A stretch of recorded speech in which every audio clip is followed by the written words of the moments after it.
Welcome, everybody. Today we're talking pain, everybody's favorite topic. Hopefully, not one that you can say is relevant to you right now, but it is something that we all are going to feel at some point. It's a very normal part of the human experience. And as a physical therapist, I wrestle with that whole idea a lot of times because my job, of course, is to primarily, my job, I should say, is to help people navigate through their pain experience and eventually get out of it, of course. I don't think most people are going to go to physical therapy or any other healthcare provider and say, tell me that there's nothing that can be done, right? Tell me that this is the best that it's going to get.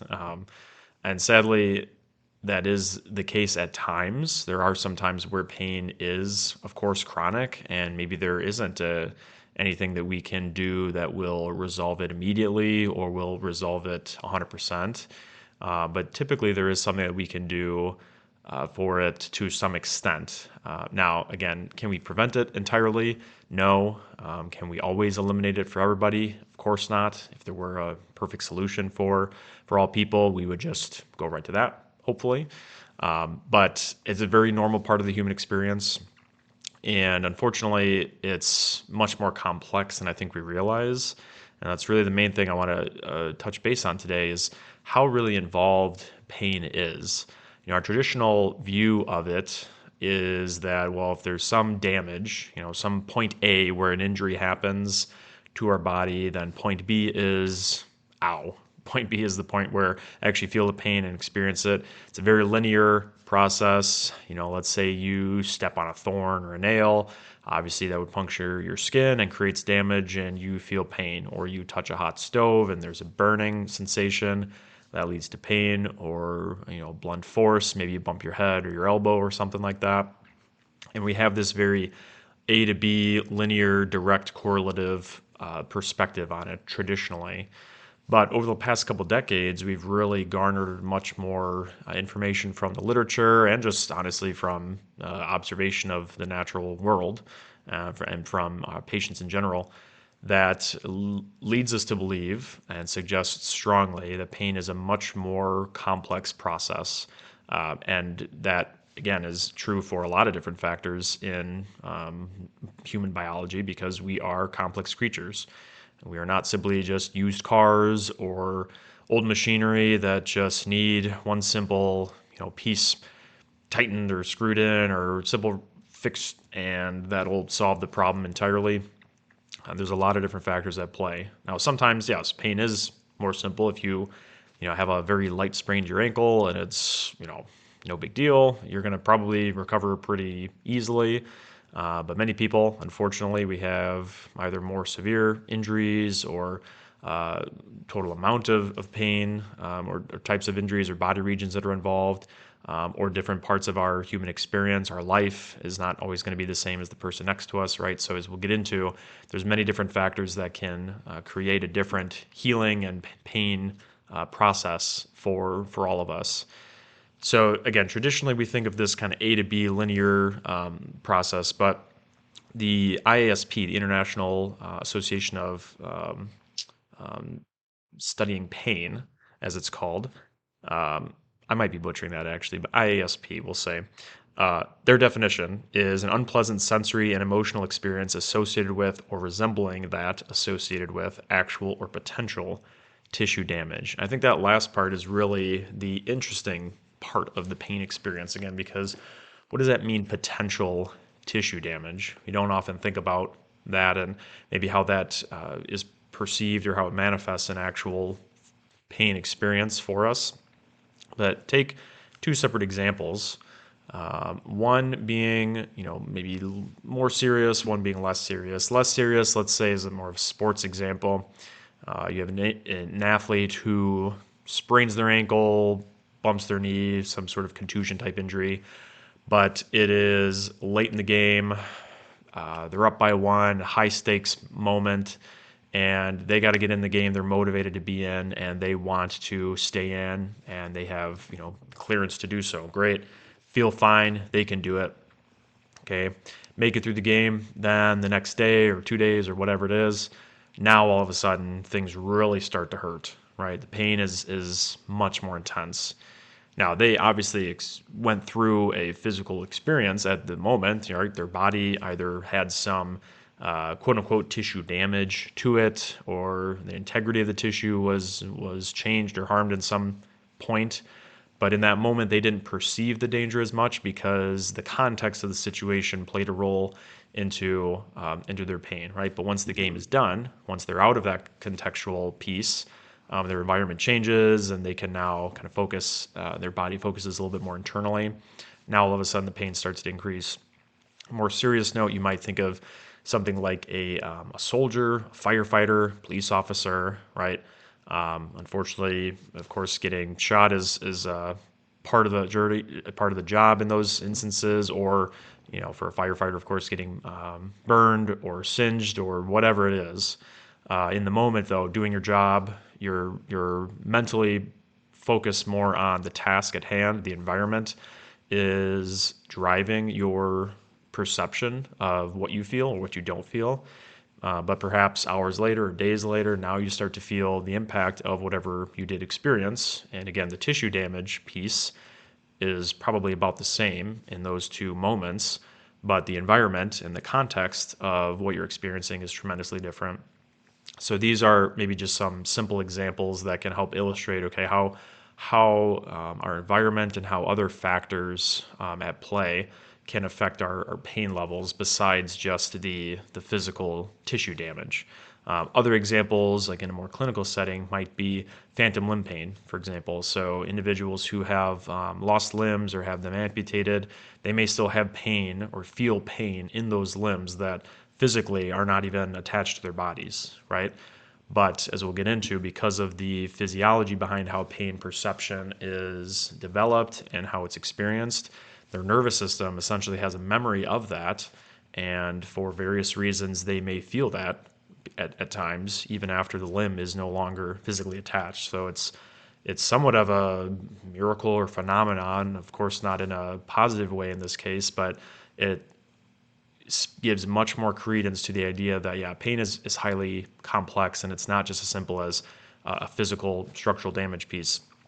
So we'll get in a little bit to just the physiology behind it, kind of simplify it in general. But similar to last week, we talked about motivation, habit forming, right? The basal nuclei and how our nervous system can upregulate depending on the stimulation it's getting, right? If we have some input into the system, our nervous system says, oh, this is something desirable, or we should pay attention to it, so let's adapt in a way that allows us to attend to it more effectively, right? And that can be good or bad depending on what the stimulus is.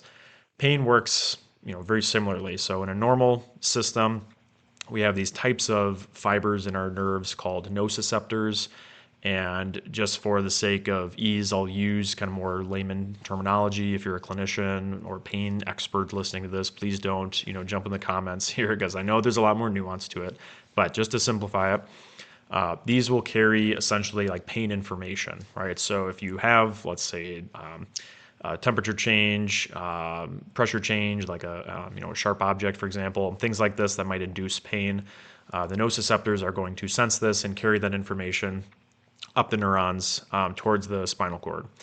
Then at that point, we get into what we call second order neurons. So these first order neurons are the first ones, those nociceptors that travel. Those are like it's the first street essentially.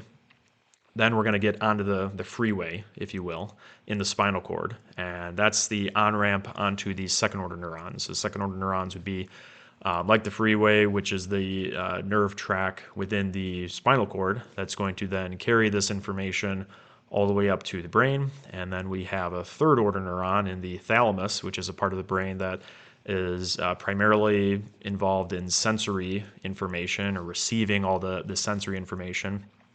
And then from there, we'll essentially send it off and synapse with other parts of the brain too. And that would be the third order neuron. So as you can tell, we have three tracks of nerves involved up to the brain, and between first and second and third, there are these different junctions or synapses we call them, and that's in a normal system. That's how it works, right? We have this information that essentially travels linearly up to the brain, But then the brain can interact and can network with multiple cortices and sections of itself that will all be involved in the pain perception experience. Things like your prefrontal cortex, which would be more of the higher functioning, higher operative system, kind of what separates us from animals per se, allowing you to be a more grown-up or adult organism. Things like your hippocampus, which is involved primarily in memory, your amygdala, involved more in emotional response, fear especially, different emotional cortices as well. I mean, we see this on MRI as well. Somebody who perceives pain, it's not simply just a little blip on one spot of the brain. There are a lot of different aspects of our brain and our nervous system that are involved in the pain experience, and all of these can be excited and can be used depending on the context. So again, the context and the environment and everything else that's going on with this individual's health and their current status is going to play a role in how that pain is perceived. So let's go from normal to abnormal then. In an abnormal setting, let's pick chronic pain, for example. Typically, whatever injury might have a certain, X amount of weeks or months that it takes for that tissue to heal structurally, and then the nociceptive information, that pain response, starts to decrease. But at times we get a sort of abnormal response because the nervous system can upregulate and adapt to that pain signaling that it's getting, and now it becomes much more sensitized. So in that first to second order gap, for example, we have these neurons that, or these junctions that will again kind of absorb that nociceptive information and say, all right, I'm going to pass it on up. Over time, though, in an abnormal setting, our body can say, oh, well, I'm getting this information about pain, so let me make more receptors so that I'm more effective at that, right? I'm creating more areas for this information to be absorbed and then passed on. And really all that does is it makes our body much more sensitive to that information that's out there. Essentially, instead of just trying to catch rain on one fingertip, now you've got both hands fully open and outstretched. You're going to feel a lot more rain landing on your hands. That's kind of what is happening in the nervous system here, and that can happen both at the first junction, at the spinal cord, and also higher up in the nervous system. And over time, that then stimulates a little bit more of this information that gets passed on. We see an upregulation also in inflammation or the inflammatory cycle. There's a direct correlation too with our immune system as well, as we're exploring more in the research too. So this is going to affect much more than just one nerve ending. It really affects your entire nervous system and multiple systems in your body that make you more sensitive to pain, that make you feel it more often, maybe more intensely. And then even more extreme things can happen, like we call allodynia is the term. And that's the idea that you experience pain for things that didn't used to feel painful at all, like a non-noxious stimulus. So I've worked with clients who will maybe be several months post-operative, and that limb, unfortunately, or that body region has gone through this process we just outlined. And now even things like their clothing touching, or like something gentle like a Kleenex or a cotton ball touches their skin, and it's painful, right? And to the non-clinician, or maybe somebody who's not familiar with this process, that seems almost made up. It seems almost, just like it's in somebody's head. And there's actual real science and physiology behind that. And unfortunately, a lot of patients will get told that by clinicians who are sadly maybe unaware of the process that goes on with pain development, chronic pain development, or worst case is they're just being dismissive because they don't want to deal with it. And patients will get told things like, well, it's in your head, you're anxious, take this pill, calm down a little bit, or go see somebody else, go see a psychiatrist or behavioral therapist. And that's for me, that's one of the more frustrating parts of healthcare in general, is these kind of patients can get dismissed or pushed away for problems that they're told are just completely psychological. And yes, there is a certain degree of psychological component to it, but there are also very real bits of physiology going on. And there's ways for us to manage and reverse, or at least improve these processes as well. So it gives you just a little bit of the idea of how pain can develop and become chronic more over time. Again, in an acute setting, many injuries in the musculoskeletal side of healthcare are going to improve on their own, even with time. Rehab and other practitioners, we can help to either accelerate it or at least decrease the intensity of the pain as the body heals itself, depending on, how you want to look at it. That's a little bit of a controversy, but point is the body is going to do a lot of the healing. Chronic pain can develop. It is not uncommon at all. Can develop when some of these processes go haywire. Right, the body starts to, upregulate or adapt in non-desirable ways, and so we just have to kind of train it to adapt backwards the other way.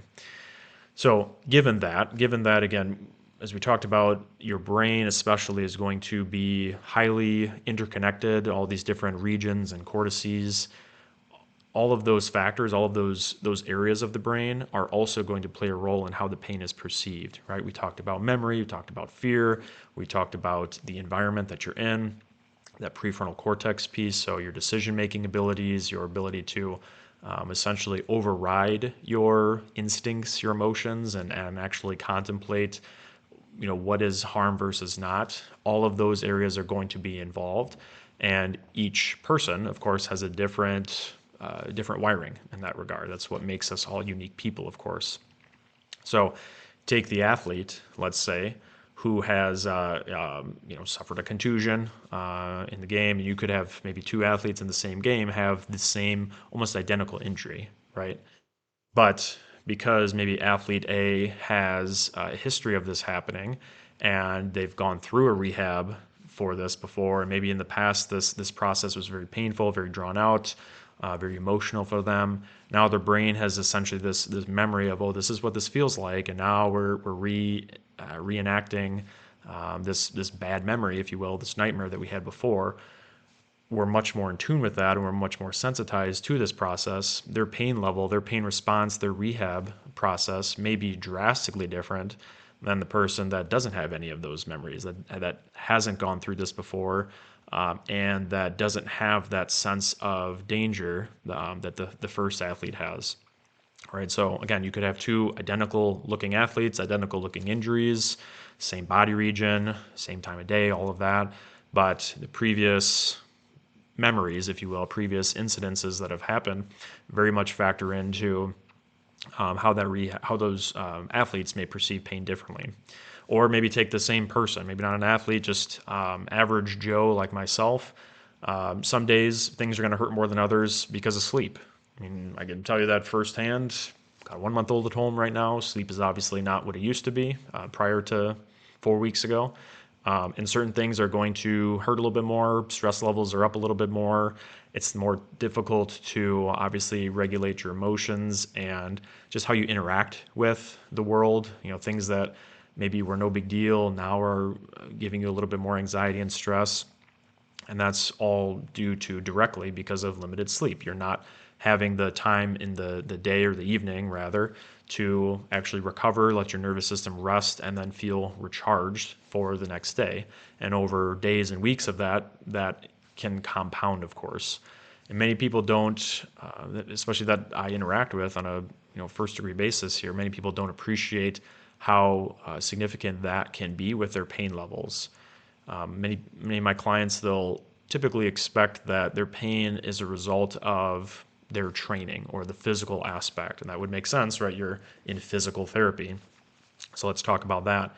And of course, that plays a role, right? If you lift 7 days a week and you prior to that had been doing 0 days a week, that's a lot more stress on your body physically than it was ready for, and there's going to be some tissue changes that you're not adapting for, and of course, all of that's valid. But maybe this is something that has just developed over time and you've not really been changing many of the physical variables, right? You're still eating very well, you're training very well, you're very smart about what lifts you do or what movements you do. You're not shocking your body in a negative way, and yet the pain creeps in somehow. One aspect that we'll at least talk about or discuss, or I just even ask the question, sometimes that's all that has to be done, is just how is sleep? How are you sleeping? Are you getting enough for you? And that could, for some people, be 7, some people 8 hours, some people a little bit less. But in general, when you wake up, do you feel well rested or do you feel more groggy? Do you feel stressed? How are your relationships? in the world, right? Stress is obviously going to be a huge factor in any context and any emotional state that we're in too. If we feel that we have more stress in our lives, that's typically going to creep into every aspect of what we do. So, how are relationships, with your spouse, or with your kids, or with your boss, or with your coworkers, or whatever it is? How's family? How's all of that going? And if it's not going well, if you feel like, well, that's really all I'm focusing on and all I can think about, then I'm not surprised if your pain is up, or if it's more chronic, or if it seems like it comes back more easily than it did months or years ago, right? Because you have all of these other factors that are directly playing a role in how your brain and your nervous system perceive that pain. And again, it doesn't mean that it's all in your head and that you don't actually have any injury. It just means the injury is not maybe the physical tissue that you're feeling it in, right? Now, we have to be careful with this though, because in rehab, and really healthcare in general, right? I think the pendulum swings quite a bit. So when I was in school, about, oh gosh, what was it? Already graduated 5 years ago. Time flies. But started school about 8 years ago. So 5 to 8 years, that was our primary time to learn about what we call in healthcare pain neuroscience education. It's really summarizing everything that we've talked about right now, how the brain perceives pain, what pain really involves, all of that.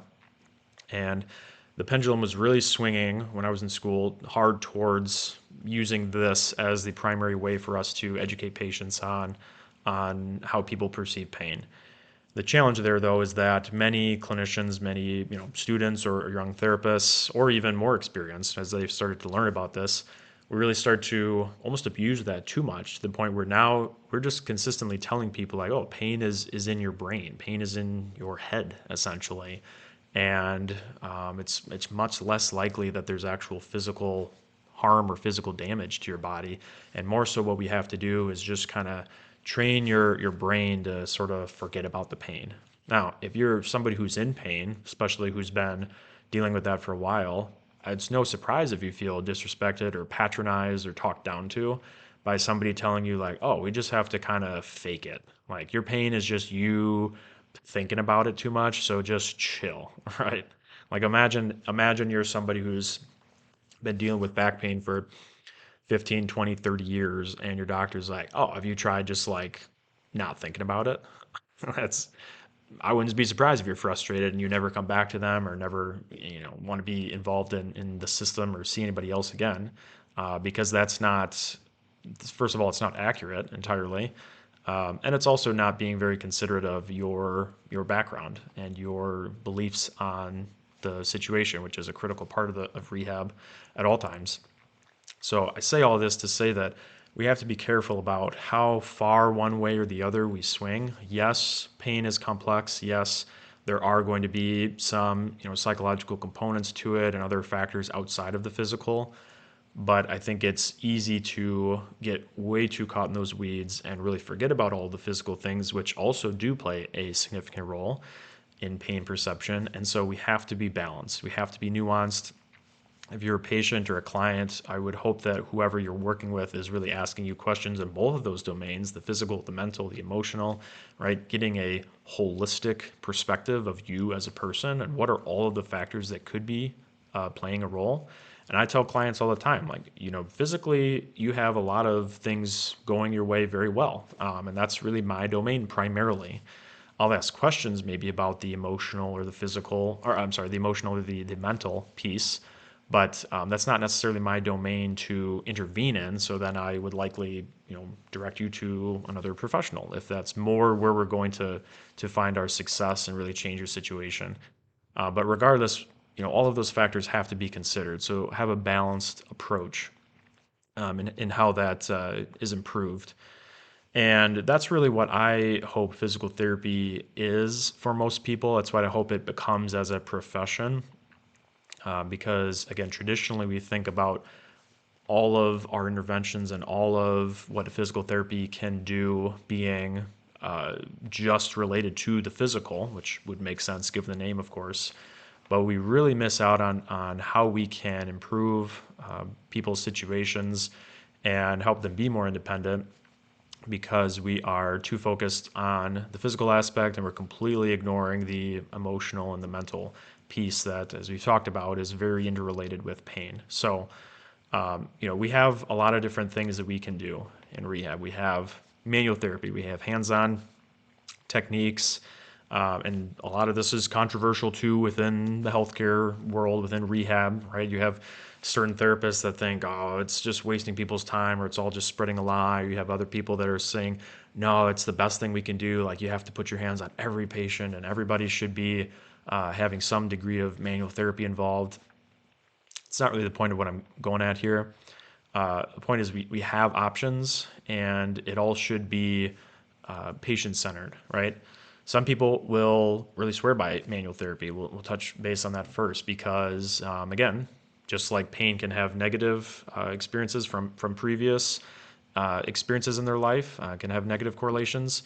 Manual therapy or other interventions, having your hands on somebody in a therapeutic sense can also bring positive benefits from previous experience. I have had clients all the time tell me, oh, hey, my previous therapist or chiropractor, or whoever it was, like they did this one stretch for me, or they do this kind of a hands-on work, and it always helps. It feels great. It's really addresses the problem.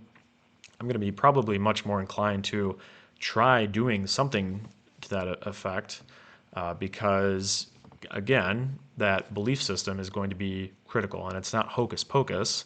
That's real psychology, real physiology that is at play, where our brain has a memory of this is a thing that helps, so this is more likely than to help in the future. Maybe not guaranteed to work, but it's more likely than somebody who's tried that thing and it didn't help, right? If you have a memory of this thing helping versus it hurting, you're probably going to be more likely to benefit from it if it's tried. Obviously, exercise is going to be one of the biggest things that we can do and that physical therapy helps with and that rehab in general helps with.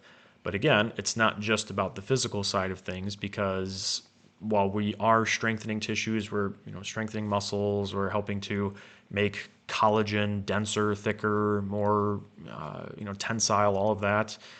There is a huge psychological and mental and emotional benefit to helping to people to engage in movements and activities that previously or up until this point have been more fearful. They've been more fearful of rather, and now you can help navigate them through that and help them feel more confident, right? What is the reason for that? Again, go back to how is pain really experienced in our nervous system? How is it processed? It's not just as simple as, well, we have to get stronger, or the reason you hurt is because you're not strong enough. That might be part of it, but there's also going to be some component of the situation that you're in, like when does it hurt? Why does it hurt? What do you feel about? What do you think about, when it hurts? How do we navigate through all of that and help this movement or this activity to feel less painful in combination with getting stronger so that we're addressing all of the relevant domains of pain, right? If pain were simply just a matter of strength or flexibility, then athletes theoretically should never be hurt, right? Or if they are hurt, it should be like a day or two. Okay, but these are some of the strongest, most flexible, mobile, healthiest people in the world, and they get hurt all the time. And unfortunately, a lot of times that can lead into chronic injuries, or that can lead into, career-ending pain and debilitation. Right. So for us to say like, oh, it's just as simple as the physical side of things and exercise can just cure everybody with pain, I think is short-sighted. And being an exercise and fitness advocate myself, we have to be more nuanced and again balance our approach depending on the person in front of us. And then of course we have other kind of modality-based types of things like dry needling, even simple interventions, ice, heat, whatever. Is any of that harmful per se? Again, most of the time, no. I think our belief system, like why that helps pain, is important to address because previous experience with that having worked, or maybe the way that it's delivered to patients or to a client in terms of, well, this is going to help versus if I said, well, this won't help, then obviously the expectation would be from the client, well, it might not help as much because now we're tapping into that prefrontal cortex aspect of pain management, pain processing, and we're literally affecting how positive that intervention might be. But again, we have to be balanced and balanced in our approach to how we manage it with physical therapy intervention. It's not to say that there's a one size fits all resolution for pain, and even outside of rehab, pharmaceutically, in terms of physiatry, injections per se, other interventions, maybe alternative medicine. That's why we try a lot of different things, but we have to just at least be able to appreciate the complex nature of pain if we want to try to resolve it or improve it for people. Because if we don't, if we're very linear in our approach, or if you're a patient and you're in pain and you're very linear in your understanding of why it hurts, that can become very frustrating because you may try to just change one variable, such as the amount of weight you're using in an exercise, and you might just try to change that and it still hurts, and you feel like, wow, this might just never get better. This is just how I have to live the rest of life. Meanwhile, there's all these other variables and all these other aspects of your training that we can affect, or just your life in general, that we can affect for more positive outcomes. So again, the ultimate takeaway here is that we appreciate that pain is complex. We are very involved creatures. We're not just simple machines that need a one part or one adjustment that's going to resolve the problem.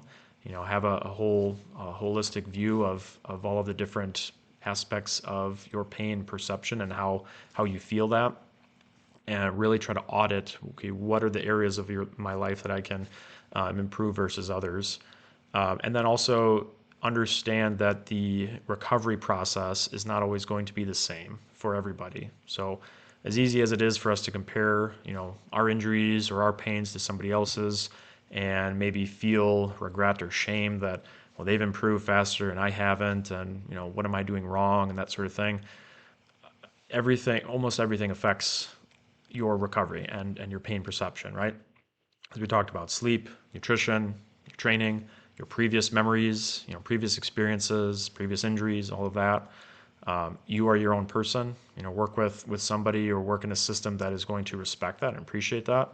I think the sooner we get to that point as a healthcare system, as a nation, really, the sooner that we can help ourselves to get out of pain faster, or at least manage the pain better so that it becomes less debilitating, and we can help each other kind of navigate through this human experience together with less pain and just overall feeling better. So pass that information on to somebody, whether or not if they're in pain or not. It's always good just to know that there's hope. I think we need more of that in this world, and hopefully this episode can pass that on to you guys.